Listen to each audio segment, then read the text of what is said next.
जय हिंद मेरे प्यारे साथियों, उम्मीद करते हैं आप लोग अच्छे होंगे और अपना तैयारी अच्छे से कर रहे होंगे। मेरे प्यारे साथियों, आप सभी से बता देना चाहते हैं, यदि आप लोग एमडी फिजिक्स चैनल पर आ ही गए हो तो इस वीडियो को पूरा देख कर जाना। यदि आप में एक बहुत बड़ा कमी होता है, नोट्स नहीं बनाए हो अभी तक, ठीक है। यदि नोट्स नहीं बनाए हो तो हम नोट्स आपको दे देंगे, ठीक है।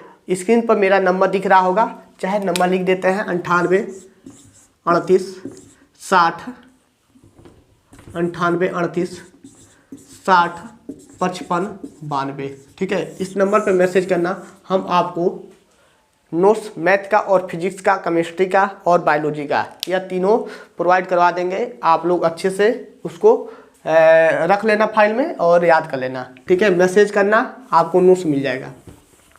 उसके बाद से आ जाते हैं आपके क्वेश्चन पे। आज यह आपका आखिरी लेक्चर है सेट नंबर तीसरे का।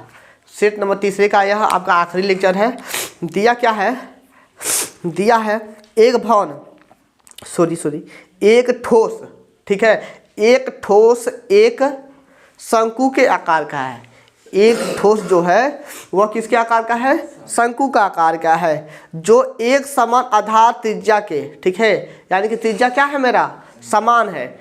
एक समान आधार त्रिज्या के अर्धगोले पर आधारोपित है, ठीक है। यदि गोले का वक्र पृष्ठ और शंकु का वक्र पृष्ठ, गोले का वक्र पृष्ठ और शंकु का वक्र पृष्ठ समान हो तो शंकु की त्रिज्या, ठीक है, शंकु की त्रिज्या और ऊंचाई का अनुपात ज्ञात कीजिए। शंकु की त्रिज्या, ठीक है, पहले त्रिज्या की बात किया है, उसके बाद से ऊंचाई की बात किया है। तो हम लोग क्या करेंगे, कैसे निकालोगे?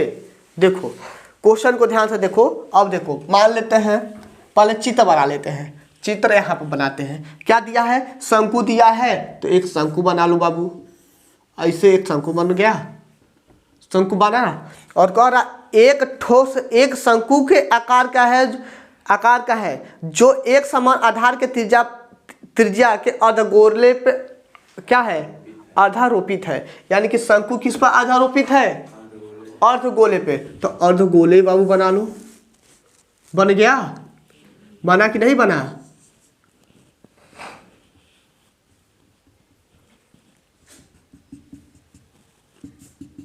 चित्र साफ साफ, सुंदर सुंदर।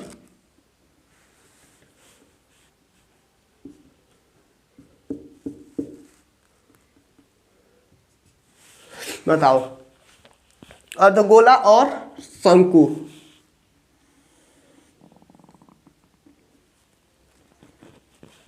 अर्धगोला और शंकु बन गया, जो कि एक ठोस के रूप में हो गया, ठीक है। नीचे वाला अर्धगोला, ऊपर वाला शंकु हो गया। इतना बात समझ में आ रहा है? और क्या बोला है? इसकी जो त्रिज्या है मेरा क्या है? दोनों के लिए समान है, ठीक है। ऊंचाई मान लेते हैं किसका? शंकु की ऊंचाई h हो गया। यह मेरा तिरछी ऊंचाई होता है l, यही तो होता है। चलो, माना शंकु की ऊंचाई h, तिर्यक ऊंचाई कितना l, और त्रिज्या r, ठीक है। सेंटीमीटर नहीं दिया है तो सेंटीमीटर मान के चलो, ठीक है। उसके बाद से दिया है अर्धगोला। क्या दिया है?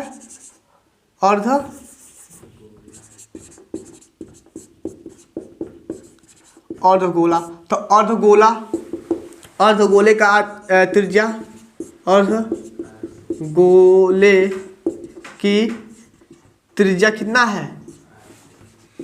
8 सेंटीमीटर है, ठीक है। r ही तो है। जो आपका शंकु की त्रिज्या है वही मेरा अर्धगोले की त्रिज्या है। शंकु की त्रिज्या और अर्धगोले की त्रिज्या समान होगा, क्योंकि एक ही तो आरोपित है। और क्वेश्चन भी कह रहा है कि त्रिज्या मेरा क्या है? समान है। बस इसको बना लिए और इतना छोटा सा भाषा लिख देना। 6 नंबर का है, अब बहुत ही सरल और सस्ता है, ठीक है। और दिया है गोले का वक्र पृष्ठ। प्रश्नानुसार चलना। क्या? गोले का वक्र पृष्ठ, गोले का वक्र वक्र पृष्ठ, वो गोले का वक्र पृष्ठ कितना होता है, गोले का वक्र पृष्ठ कितना होता है, उसके बाद से शंकु का वक्र पृष्ठ कितना होता है, शंकु का वक्र पृष्ठ। बस इतना सा पता हो तो इसको लगा लोगे। तो गोले का वक्र पृष्ठ बताओ, 4πr²।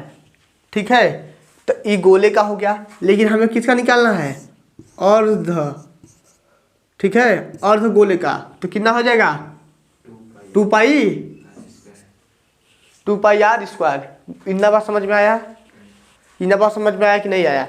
देखो हम गोले का वक्र पृष्ठ पूछे हैं तो 4πr हो गया, लेकिन अर्ध गोला, गोले के लिए 4πr²। ठीक है, लेकिन अर्ध गोला यानी कि आधा हिस्सा चाहिए उसका, तो 2 से भाग करा दो तो 2πr² होगा कि नहीं होगा।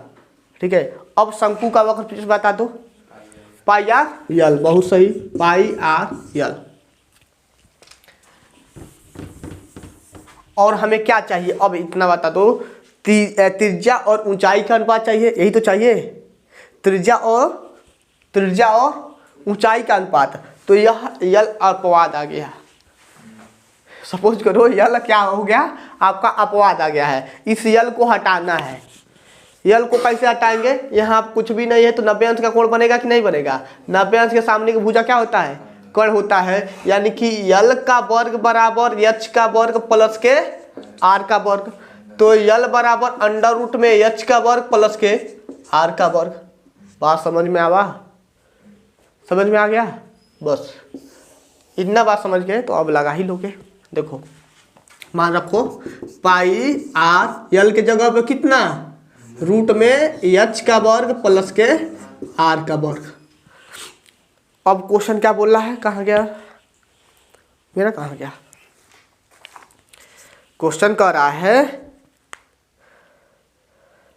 समान हो तो अर्धरूपित, यदि अर्धगोले का वक्र पृष्ठ तथा शंकु का वक्र पृष्ठ समान हो, अर्धगोले का वक्र पृष्ठ।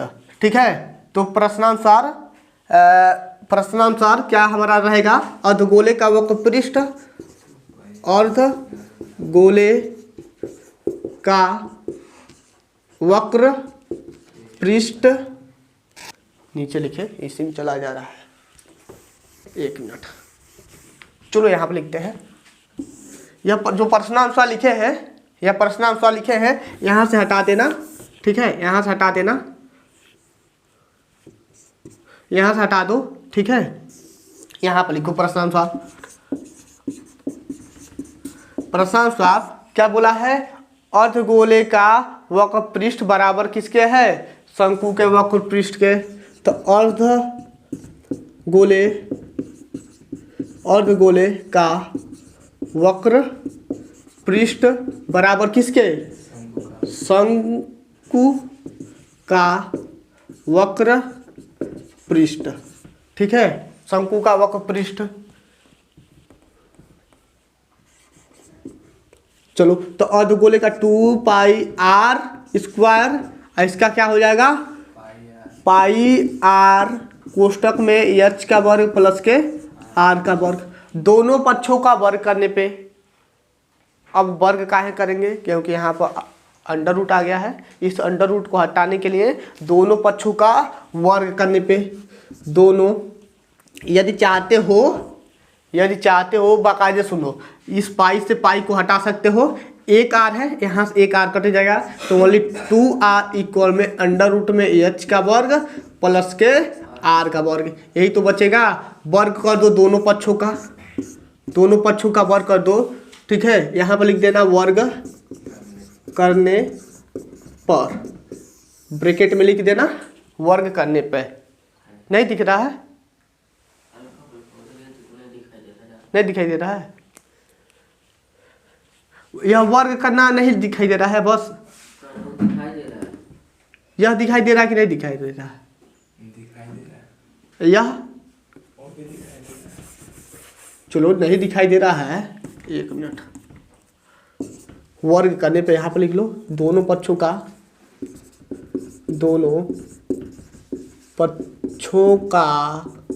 वर्ग करने पर, दोनों पक्षों का वर्ग करने पे, तो जब वर्ग करोगे तो यह 4r का वर्ग h का वर्ग प्लस के r का वर्ग, यह अंडर रूट हट जाएगा, यही तो होगा। अब एक जाति को एक पास करो, ठीक है, एक जाति को एक पास करो, इसको रब कर देते हैं, यह जो काम किए हैं यहाँ पर कर लेना, ठीक है। यल का वर्ग बराबर के एच का वर्ग प्लस के आर का वर्ग, यल बराबर में एच का वर्ग प्लस के आर का वर्ग।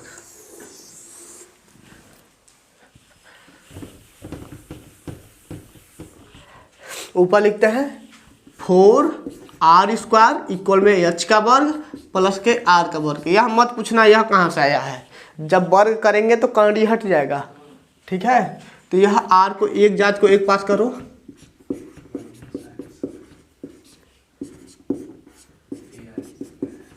इनाइट होगा। अब हमें अनुपात पूछा है, पहले त्रिज्या का बात किया है, तो त्रिज्या और ऊंचाई में अनुपात चाहिए, तो त्रिज्या को यहीं पर आने देते हैं, ठीक है, और एच का वर्ग इधर आएगा तो गुणा में हो जाएगा। यहाँ कुछ भी नहीं है तो एक मान लो, ठीक है। तो 1/3 इधर हो गया, 1/3 इधर हो गया। अब वर्ग आर अपान के एच का होल वर्ग करोगे, हो जाएगा कि नहीं हो जाएगा? अरे इस पर वर्ग है तो इस पर भी वर्ग होगा, बहुत ज़्यादा इधर उधर हो गया क्या जी? चलो जगह ज़्यादा ले लिए हैं। अब देखो आर अपान के एच, ठीक है, इधर वर्ग है तो इधर जाएगा तो कांडी हो जाएगा। इधर नहीं दिख रहा है, नहीं दिख रहा का बीपी? नहीं दिख रहा है, बहुत यह दिक्कत है। चलो नहीं दिख रहा है तो उसका भी यहाँ से ज्ञात कर सकते हो। एक बार स्क्रीनशॉट ले लो, इसको रब करते हैं, अभी एक बार और इसको लिख देंगे, ठीक है।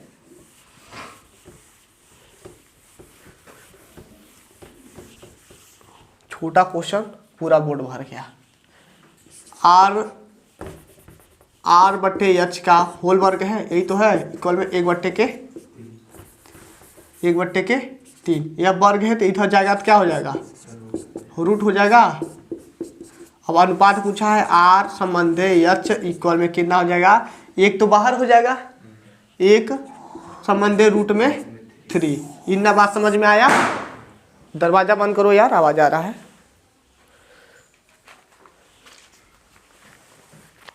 इतना बात समझ में आ गया? दिया है कि नहीं दिया है?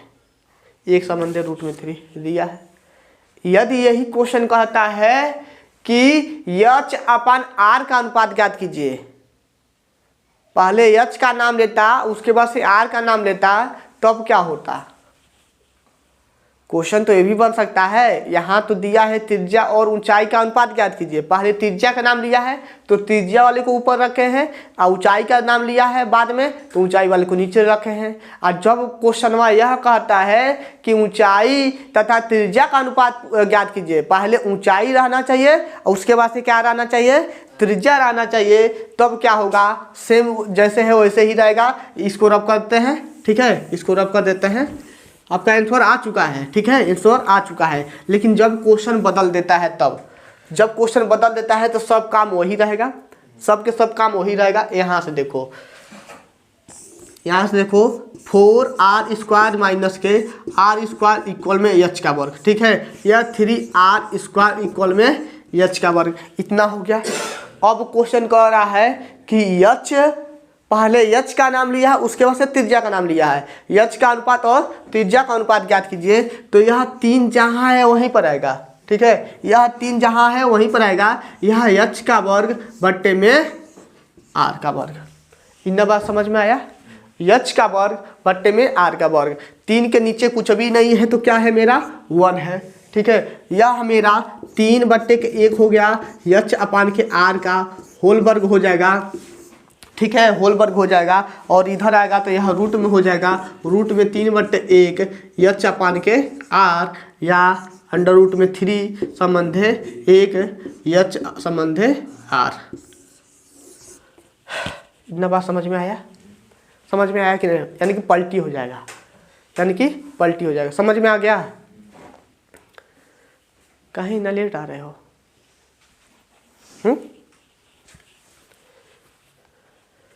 चलो इसको रब करते हैं। समझ में आया कि नहीं आया पूरा स्टेप? इधर उधर लिखे हैं, जहाँ पर जैसे जैसे लिखे हैं वीडियो के माध्यम से सही सही से देख कर लिख लेना। चलिए दोबारा बताएंगे तो ज़्यादा समय लग जाएगा, वीडियो बड़ा हो जाएगा। समझ में आ गया है कि नहीं दोनों लोग को?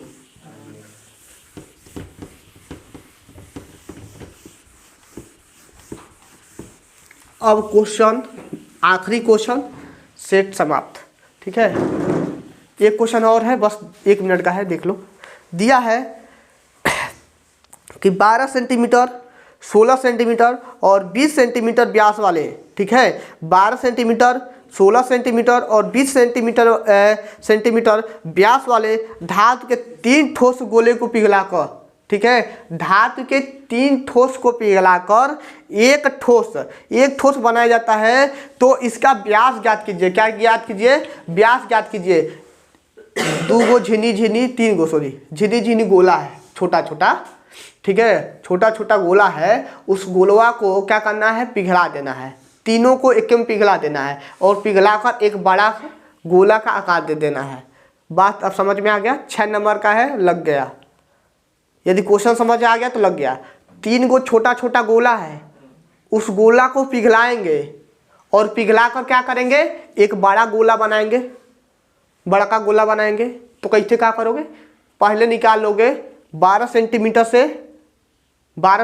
से गोले का आयतन, 16 सेंटीमीटर से गोले का आयतन और 20 सेंटीमीटर से गोले का आयतन, ठीक है, और तीनों को जोड़ दोगे, निकल गया। चलो बता देते हैं। 12 सेंटीमीटर का यह व्यास है, टोटल क्या है? व्यास दिया है। तो लिखेंगे पहले गोले का व्यास, मान लेते हैं R1 दिया है कितना? 12 दिया है, यह D दिया है D1, यानी कि R1 कितना हो जाएगा? 6 हो गया। इन बात समझ में आया? दूसरे गोले का व्यास D2 कितना दिया है? 16, तो R2 कितना हो जाएगा? 8। इन बात समझ में आ गया? तीसरे गोले का व्यास, तीसरे गोले का व्यास यानी कि D3 कितना दिया है? 20, तो R3 कितना हो जाएगा? 10। इतना बात समझ में आ गया धनराज? अब क्या कह रहा है कि तीनों को गला रहा है, यानी कि लिखेंगे तीनों गोले का आयतन, ठीक है, तीनों गोले का आयतन इक्वल में बड़े गोले का आयतन, बड़े गोले का आयतन। तो तीनों गोले का आयतन यानी कि V1 का वर्ग, sorry V1 plus V2 plus V3 equal में V। इतना बात समझ में आ गया? V1 plus V2 plus V3 equal में V। V1 क्या है आपका? पहले गोले का वर्ग। V1 क्या है? पहले गोले का वर्ग, ठीक है। तो सॉरी पहले गोले का आयतन, ठीक है। V1 क्या है? पहले गोले का आयतन है। V2 क्या है? दूसरे गोले का आयतन है। V3 क्या है आपका? तीसरे गोले का आयतन। तो पहले गोले का आयतन क्या रखोगे? पाई आर। गोले का आयतन बताओ। 4/3 पाई आर क्यू। 4/3 नहीं, यहाँ पर नहीं है। 4/3 पाई आर क्यू, और आर के जगह पे R1 की, R2 की, R3 R1, क्योंकि पहले के लिए है ना, R1 हो गया। प्लस दूसरे के लिए क्या हो जाएगा? 4/3 पाई आर क्यू, दूसरे के लिए R2, दूसरे के लिए R2 प्लस के 4/3 pi r cube, pi r cube, और तीसरे के लिए लेके चले ना 3 यह हो जाएगा पाई 4/3 पाई आर क्यू, यह कैपिटल मान लिए हैं। ठीक है, बड़े गोले का त्रिज्या यहाँ पर लिख लेना माना, यहाँ पर लिख लेना माना। ठीक है, यहाँ पर लिख लेना माना बड़े गोले की त्रिज्या कैपिटल आर। ठीक है, यह पहले ही मान लेना, सबसे पहले ही, उसके बाद से लिखना है। चलो 4/3 सब में से कॉमन कर लो, 4/3 कॉमन कर लिए और पाई भी कॉमन कर लेंगे। ठीक है, तो बचेगा क्या मेरा R1 का क्यू प्लस R2 का क्यू प्लस R3 का क्यू इक्वल में 4/3 pi r cube. 4/3 pi 4/3 pi कट के बर्बाद हो गया। ठीक है, कट के बर्बाद हो गया, बचा क्या R1 का क्यू प्लस R2 का क्यू प्लस के R3 का क्यू इक्वल में आर क्यू। ठीक है, R1 का यानी कि 6 का क्यू प्लस 8 का क्यू प्लस 10 का क्यू इक्वल में आर क्यू। अब बताओ 6 का क्यू कितना होता है 36 216 216। 8 का क्यू 64 है, में 8 का गुणा करा कितना होगा 64 गुणे 8 बीपी 512 512 बहुत सही। यह कितना हो जाएगा 1000। अब सबको जोड़ोगे 1000 प्लस के 512 प्लस के 216 जोड़ के बताओ कितना होगा 1200 1500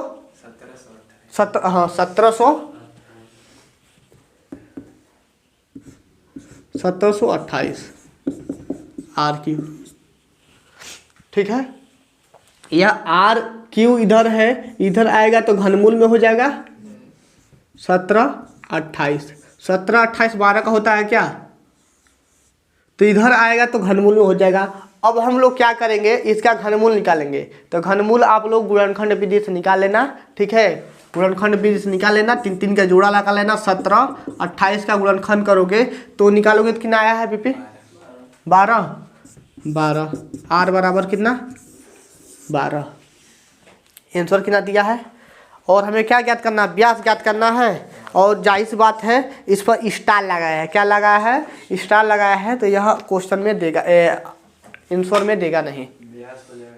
व्यास हो जाएगा कितना, व्यास कितना हो जाएगा 2 गुना हो जाएगा। चलो ठीक है, व्यास कितना हो जाएगा, बड़े का व्यास मान लेते हैं डी है, कितना हो जाएगा 24 सेंटीमीटर। समझ में आया है। तो आज का यह वीडियो यहाँ पर तीसरा सेट समाप्त हो गया।